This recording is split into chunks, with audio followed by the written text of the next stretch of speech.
I love you, Allah. Today we find ourselves living in a time where our youth are exposed to temptations like never before. They are struggling with challenges that previous generations may not have faced so openly.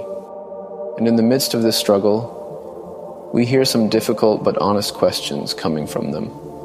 Questions that reflect the internal battles they are going through. One such question that has reached us is, can I meet my girlfriend after Iftar? Now some may feel shocked or even angered by this question, but let us not forget, when a young person has the courage to ask such a thing, it means they are still reaching out for guidance. They still have a spark of conscience. They want to know what is right, and that is a sign of hope, not hopelessness.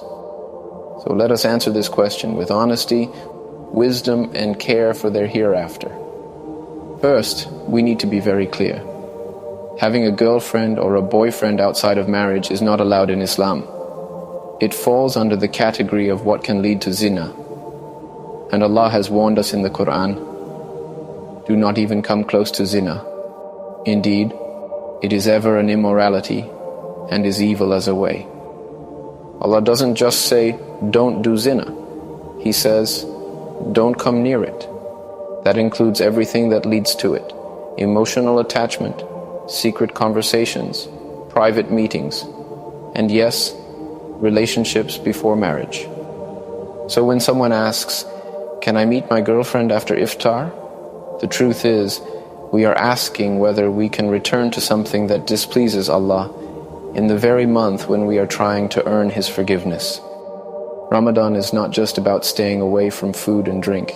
It's about purifying our hearts, disciplining our desires, and walking away from sin. Meeting your girlfriend after Iftar, even if it's just to talk or spend time together, is reopening a door that Allah asked you to close.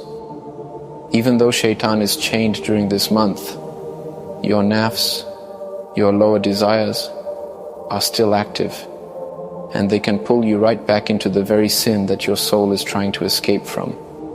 Now, if your intention is sincere, if you truly want to turn away from sin and pursue something halal, then do it the right way.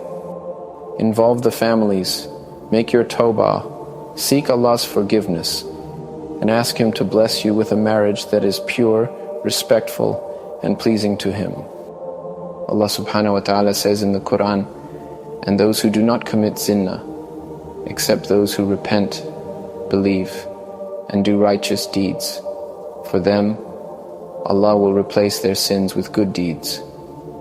Subhanallah. Not only does Allah forgive, but He actually replaces past sins with good deeds if you repent sincerely. So my dear brother, my dear sister, if you've fallen into the sin of having a haram relationship, don't hold on to it.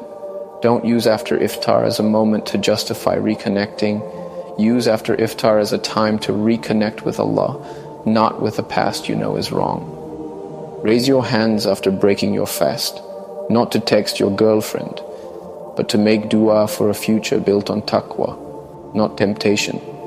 Ask Allah to clean your heart, to guide your steps, and to replace what you give up for His sake with something better, something blessed. Because the truth is this, whoever leaves something for the sake of Allah, Allah replaces it with something far better. There is no barakah in a relationship that begins with disobedience to Allah. May Allah guide our youth, protect our hearts, forgive our mistakes, and make this Ramadan a true turning point in our lives.